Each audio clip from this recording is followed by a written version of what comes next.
অভয়ে পদে প্রাণ সপেছি আমি, অভয়ে পদে প্রাণ সপেছি।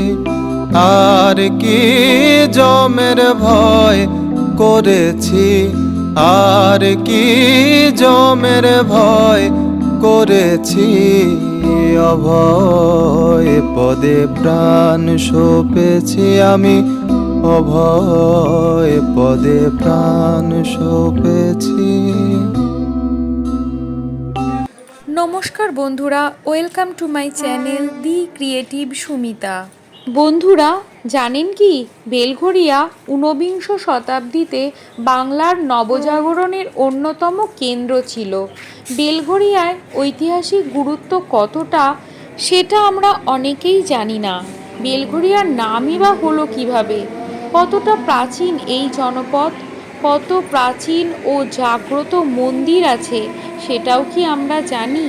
ভিডিওটি স্কিপ না করে দেখে নিন সেই সব পুরানো মন্দির আর জেনে নিন এখানকার ঐতিহাসিক গুরুত্ব। ঊনবিংশ শতাব্দীতে বেলঘরিয়া গঙ্গার তীরে অবস্থিত একটি শিল্প সমৃদ্ধ নগর ছিল। এখানে রয়েছে মোহিনী মিল। ৪ নম্বর প্ল্যাটফর্মের সোজা গিয়ে দেখা যায় বিশাল এলাকা জুড়ে মোহিনী মিল এখন বন্ধ হয়ে গেছে, কিন্তু তার ইতিহাস সে বহন করে চলেছে। এই স্টেশনের ওই পারে রয়েছে বিবেকানন্দ মিশন, আর ১ নম্বর প্ল্যাটফর্মের সামনে দিয়ে এসে এই রূপমন্দির সিনেমা হলের পিছনে রয়েছে জোড়া শিব মন্দির। এই যে দেখছেন রূপমন্দির সিনেমা হল, যেটা এখন নিচটা মার্কেট হয়ে গেছে, উপরে ছোট করে সিনেমা হলটি রয়ে গেছে। প্রায় স্টেশনের গায়েই অবস্থিত এই প্রাচীন শিব মন্দিরটি সংস্কারের অভাবে ভগ্নপ্রায়। বেলঘরিয়ায় এটাই দ্বিতীয় প্রাচীন মন্দির। ঐতিহাসিকদের মতে বেলঘরিয়ায় রায়চৌধুরীদের এই জোড়া শিব মন্দির প্রতিষ্ঠা হয়েছিল অষ্টাদশ শতাব্দীতে। সাবর্ণ রায়চৌধুরীদের এক শাখা নীলকান্ত রায়চৌধুরী ১৭৫০ থেকে ১৭৭৫ সালে এখানে এসে বসবাস শুরু করেন। তখন তিনি এখানে এই দুটি জোড়া শিব মন্দির তৈরি করান আর ৩টে পুকুরও খনন করান। যদিও বর্তমানে একটি পুকুরই অবশিষ্ট রয়েছে, বেলঘরিয়ায় এই দ্বিতীয় প্রাচীন মন্দির, যার বয়স প্রায় ৩০০ বছর। মাটি থেকে ২০-২৫ ফুট উঁচু এই মন্দির। সংস্কারের অভাবে মন্দির দুটির খুবই খারাপ অবস্থা। যদিও পুজো হয় বিশেষ বিশেষ তিথিতে, বা এই সামনের চত্বরেও মা শীতলা দেবীরও পুজো হয়। বড় বটগাছ হয়ে মন্দিরের দেয়াল প্রায় ভেঙে পড়েছে। এই রাস্তা ধরে কিছুটা এগিয়ে গেলে আমরা পেয়ে যাব ভুবন মন্দির। কলকাতার খ্যাতনামা কাঠ ব্যবসায়ী রাধাকান্ত সেন, তার ২ ছেলে জয়গোপাল ও বৈকুণ্ঠনাথের বাগানবাড়ি ছিল এই বেলঘরিয়াতেই। ১৮৭১ খ্রিস্টাব্দে কেশবচন্দ্র সেন ইংল্যান্ড থেকে ব্রহ্মধর্ম প্রচার করে দেশে ফিরলে এই বাগানবাড়িতেই তাকে প্রথম অভ্যর্থনা দেওয়া হয়েছিল। ভুবন মন্দিরে রয়েছে লক্ষ্মী আর নারায়ণের শ্বেতপাথরের মূর্তি। নতুন তৈরি হয়েছে মন্দিরটি। পুরানো মন্দিরকে সংস্কার করে এই মন্দিরটি তৈরি হয়েছে। এইখানে নারায়ণশিলা বহু পুরানো। বেলঘরিয়ার অন্যতম প্রাণপুরুষ বলা হয় ভুবন মোহন বন্দ্যোপাধ্যায়কে। ঊনবিংশ শতাব্দীতে উনি বার্মায় কাঠ ব্যবসায়ে প্রচুর ধনসম্পত্তি লাভ করেন। পরবর্তীতে এই বেলঘরিয়ায় এসে তিনি স্থায়ীভাবে বসবাস শুরু করেন। তিনি খুবই উদার প্রকৃতির মানুষ ছিলেন, তাই বেলঘরিয়ার উন্নতিতে উনি অনেক কাজ করেছিলেন। জানা যায় বেলঘরিয়াতে শ্রী রামকৃষ্ণ পরমহংসদেব এসেছিলেন ৮ বার, তার মধ্যে একবার এসেছিলেন তার এই বাড়িতে।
মন্দিরটিতে নারায়ণ এবং লক্ষ্মী দেবীর শ্বেতপাথরের বিগ্রহ রয়েছে, আর ডান দিকে রয়েছে নারায়ণ শিলা।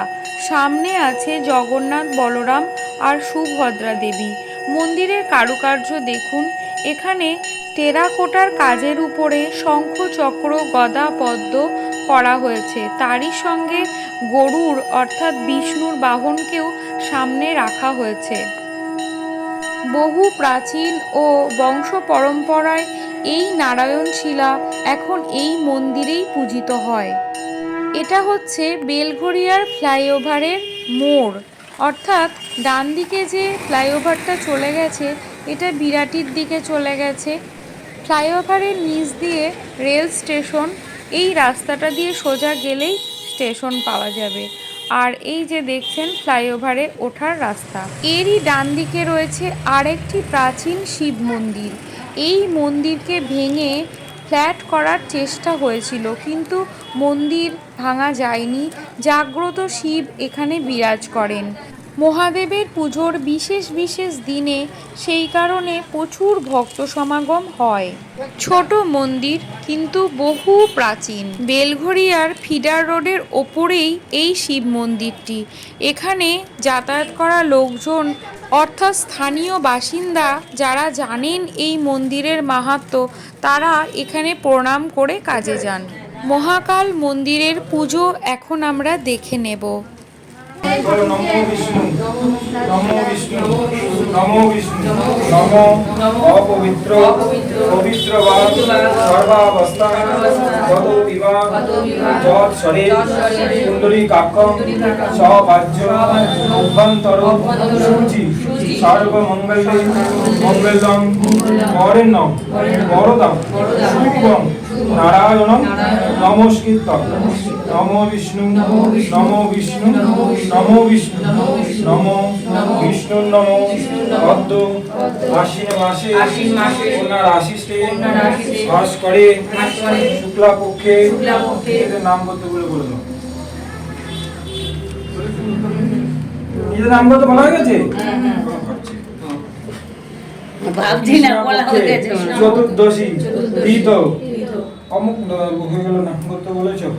হচ্ছে প্রীতি কাম বর্ষ অর্থ কাম ভোগ চতুর্থ বর্গ ফল প্রাপ্তি কাম একদন্ত মহাকায় রাজামণি সুগন্ধি পুষ্টিবর্ধন মৃত্যুর্মুক্ষ অমৃতা এষ সচন্দন পুষ্পম নমো শিবায় নমো নমো ত্রম্বকম যজামহে সুগন্ধি পুষ্টিবর্ধনম উর্বরূপম নিব বন্দনাম মৃত্যুর্মুক্ষ অমৃতা এষ সচন্দন পুষ্পাঞ্জলি শিবায় নমো ঈশানায় শিবায় নমো অর্ঘায় শিবায় নমো বামদেবায় শিবায় নমো সদ্যজাতায় শিবায় নমো নমো তৎপুরুষায় ধীমহে মহাত্মে ধীনত্মে তন্রুদ্রায় প্রচোদয়াৎ এষ সচন্দন পুষ্পাঞ্জলি ঈশানো শিবায় নমো অর্ঘায় শিবায় নমো বামদেবায় শিবায় নমো সদ্যজাতায় শিবায় নমো নমো।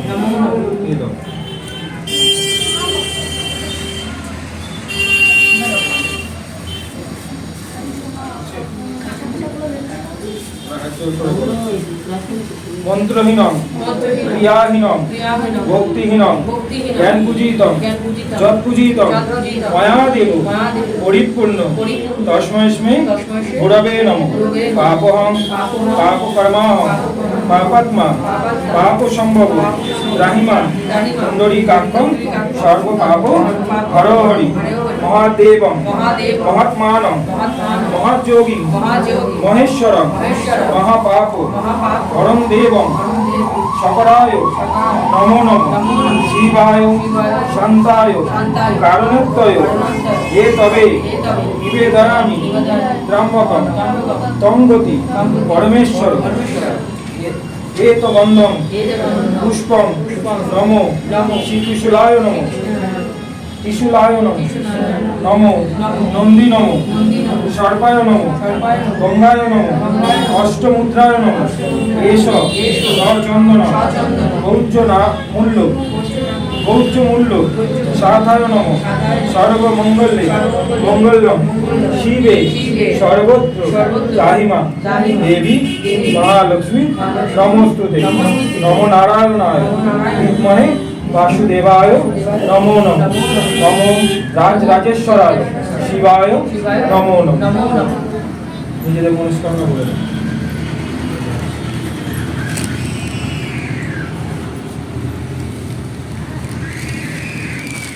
বেলঘরিয়ায় বেশ কয়েকটি শিব মন্দির রয়েছে, যেমন এটি মহাকাল মন্দির। আগে আপনাদের দেখালাম জোড়া শিব মন্দির, আরও দুটো শিব মন্দির আপনাদের আমি দেখিয়ে নেব। একটা রয়েছে পঞ্চাননতলা শিব মন্দির আর একটা বুড়ো শিবতলা। এছাড়াও আরও বেশ কিছু মন্দির আছে এই বেলঘরিয়ায়। এই যে এটি হচ্ছে বুড়ো শিবতলা। এই শিব মন্দিরের পিছনে আছে বিরাট বড় একটি পুকুর। এই পুকুরের গভীরতাও যেমন বেশি আর বড়ও সেরকম। ওই মহেশ পুকুর থেকে স্বপ্নাদেশে এই শিবলিঙ্গগুলি পাওয়া গেছিল, যেগুলি খুবই ভক্তি ভরে পুজো হয় প্রত্যেক দিন। আর এই মন্দিরের সামনেই রয়েছে একটি নাট মন্দির, যেখানে দুর্গা পুজো, জগদ্ধাত্রী পুজো ও বিশেষ বিশেষ সব রকম পুজোই হয়। এই জাগ্রত শিব মন্দিরে প্রতিদিনই ভক্তরা এসে ধূপ প্রদীপ জ্বেলে দিয়ে যান, আর সন্ধ্যাবেলায় সন্ধ্যারতিও হয়।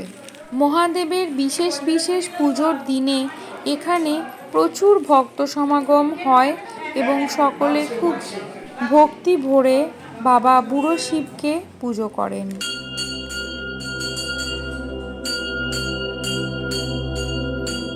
কে যেন কে বাজায় বাঁশি বসিয়া বিহিরলে, চিনি নাই সে অচেন মানুষ, আমায় দাও গো চিনাইয়া, চিনি নাই সে অচেন মানুষ।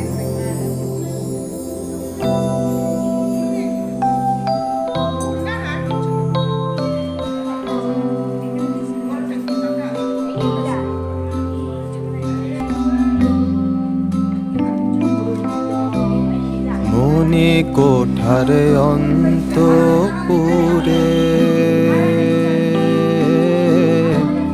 জয় দুর্গা আমার মণ্ডপ ঘরে, কাজী সাহেব চণ্ডী পরে কোন জায়গা বসিয়া। এখানে নন্দী মহারাজের বাঁ কানে ভক্তরা মনস্কামনা জানান, আর নন্দী মহারাজ সেই কামনার কথা শিব মহাদেবকে বলে দেন। সেই জন্য তাকেও ফুল দিয়ে পুজো করা হয়।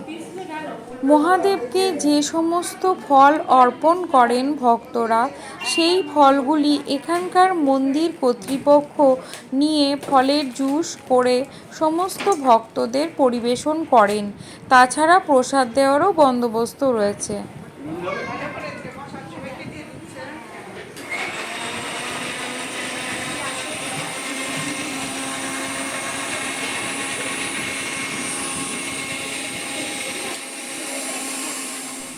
স্টেশনের কাছেই খুব ছোট্ট একটা মন্দির হয়েছে, শনি ঠাকুরের মন্দির।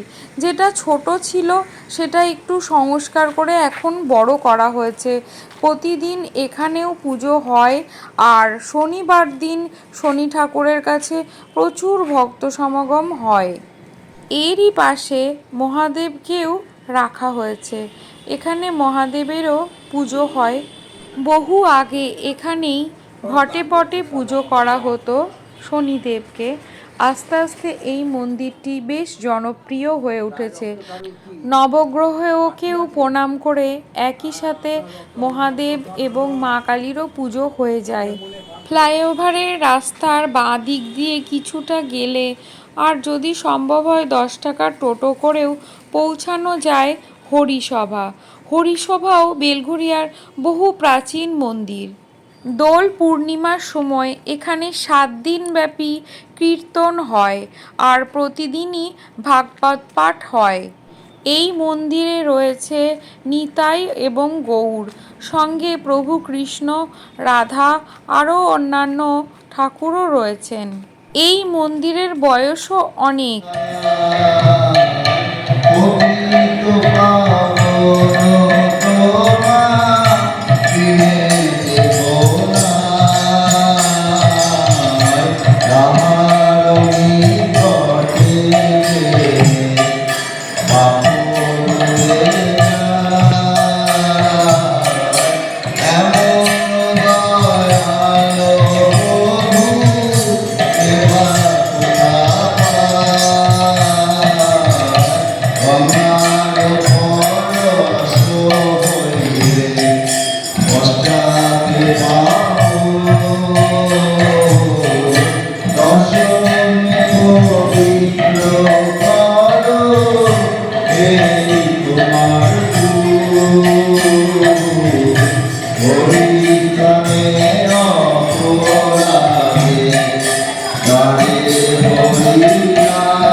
এবার আমি 500 বছরের পুরানো বেলঘরিয়ার সবথেকে প্রাচীন মন্দির পঞ্চানন তলায় চলে এলাম।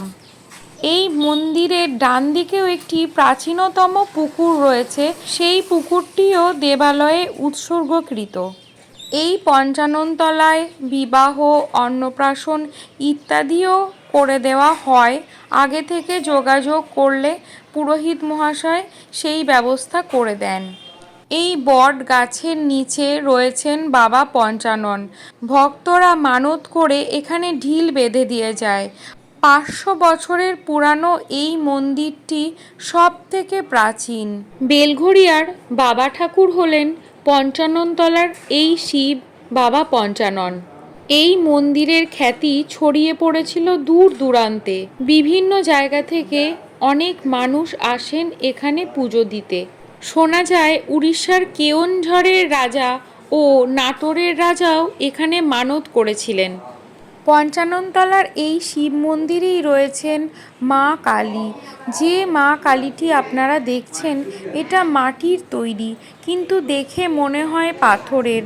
স্থানীয় বাসিন্দারা বলেন মায়ের নুপুরের আওয়াজ শোনা যায় গভীর রাত্রিতে। তবে দয়াময়ী মা কাউকেই শুধু হাতে ফেরান না। এখানে যে যা চায় সেটা সময় লাগলেও পূরণ হয়। বট গাছের নিচে অবস্থিত পঞ্চানন শিব মহাদেব, তার এই মাটি অনেকেই তিলক করে পড়ে। কথিত আছে এই তিলক পড়লে দুর্ভোগ দুর্দশা কেটে যায়। কালী নাম কল্পতরু হৃদয়ে রোপণ করেছি। কালী নাম কল্পতরু হৃদয়ে রোপণ করেছি। ওই আমি দেহ বেচে ভবের হাটে দুর্গা নাম কিনে এনেছি। আমি দেহ বেচে ভবের হাটে দুর্গা নাম কিনে এনেছি। অভয় পদে প্রাণ সপেছি আমি, অভয় পদে প্রাণ সপেছি।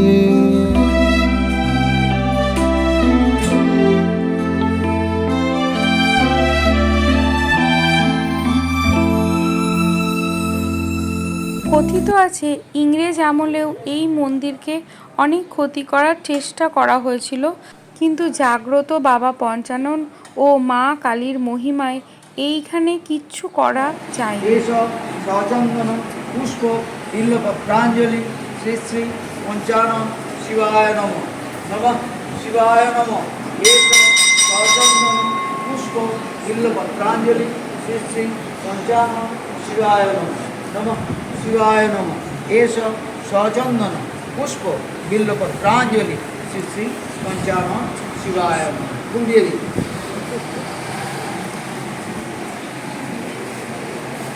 সাধন করে বলুন নমঃ শিবায় শান্তায় কারণত্রয় হে কবি নিবেদয়ামি।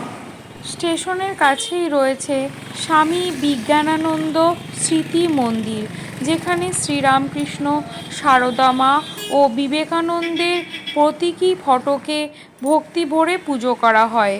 আমি যখন এই মন্দিরে গিয়েছিলাম তখন মন্দিরটি বন্ধ ছিল, সেই কারণে ভিতরে মন্দির এবং স্বামী বিবেকানন্দ, রামকৃষ্ণদেব ও সারদা দেবীর ছবি আপনাদের দেখাতে পারলাম না। এবার আমি চলে এলাম শ্রী শ্রী রত্নেশ্বর মন্দিরে। রায়চৌধুরীদের বসবাসের কারণে এই জায়গাকে বলা হয় চৌধুরী পাড়া। বর্তমানে সেই বাড়ির আর অবশিষ্ট নেই, কারণ সেখানে ফ্ল্যাট অ্যাপার্টমেন্ট তৈরি হয়ে গেছে। প্রায় 200 বছর আগে রায়চৌধুরী পরিবারের এক শরিক তৈরি করান এই রত্নেশ্বর শিব মন্দির। আগে এটা রায়চৌধুরীদের ঠাকুর দালান হিসেবে পরিচিত ছিল। তখন থেকেই রত্নেশ্বর শিব মহাদেব এখানে বিরাজ করছেন। বিশেষ কোনো পূজা তিথিতেই মন্দির খোলা থাকে, অন্য সময় পুজো করে মন্দির বন্ধ করে দেওয়া হয়। কালীতলা মোড়ের পরের মোড়টিই হলো হিন্দুস্তান মিল। আগে এখানে মিল ফ্যাক্টরি ছিল, এখন সবই বন্ধ হয়ে গেছে। বেলঘরিয়ার কালীতলা থেকে একটু ডান দিকে গেলে দেখতে পাওয়া যায় ষষ্ঠীতলা। ষষ্ঠীতলা মন্দিরটি 1942 সালে স্থাপিত। বর্তমানে এই মন্দিরটাকেও সংস্কার করে সাজানো গোছানো হয়েছে। এখানে দুর্গাপুজো থেকে আরম্ভ করে নানা রকম পুজো হয়। এই যে দেখছেন নন্দী মহারাজও এখানে বসে আছেন। ষষ্ঠীতলা, তাই ষষ্ঠী ঠাকুর তো রয়েছে, সঙ্গে মহাদেব, গণেশজি আর শনিদেব ও মা কালী আছে। মহাদেবের ডান দিকে রয়েছে হনুমানজিও। ষষ্ঠীতলার পিছনেই রয়েছে ষষ্ঠীতলার বিরাট বড় পুকুর, যেখানে রাজহাঁস থেকে শুরু করে টুকটাক অনেক পাখি ও ফুল গাছ রয়েছে। কিভাবে নাম হলো বেলঘরিয়া? এখানেও ইতিহাসবিদ ও নানা জনের নানা মত পাওয়া যায়। মতানুসারে জানা যায় যে বেলঘরিয়ায় ছিল পাট, মাছ ও তরি তরকারির বড় পাইকারি বাজার। প্রবাদ আছে, আড়িয়াদহের ঘাটের কাছে বড় নৌকা থেকে তরি তরকারি পাট এগুলো নামানোর জন্য মালবাহকদের ডাকার প্রয়োজন হতো। সেই কারণে এখানে একটি বড় বেল লাগানো ছিল, অর্থাৎ ঘণ্টা। সেই ঘণ্টা বাজিয়ে মালবাহকদের ডাকার কারণে নাম হয়েছিল বেলঘর। বেলঘর থেকে বেলঘরিয়া কথাটা আসে। এই দেখুন বন্ধুরা, এটা নস্যি বাড়ি। এখানে আগে নস্যির কারখানা ছিল। 1892 সালে বৈদ্যনাথ মুখোপাধ্যায় নস্যি তৈরি করার জন্য এই বাড়িটি তৈরি করেছিলেন। বেলঘরিয়া পুরোপুরি গঙ্গার ধারে অবস্থিত না হলেও ব্যক্তিগত ও রাজনৈতিক প্রয়োজনে এখানে অনেক কারখানা তৈরি হয়েছিল। বর্তমানে সেগুলো অনেকই বন্ধ হয়ে গেছে।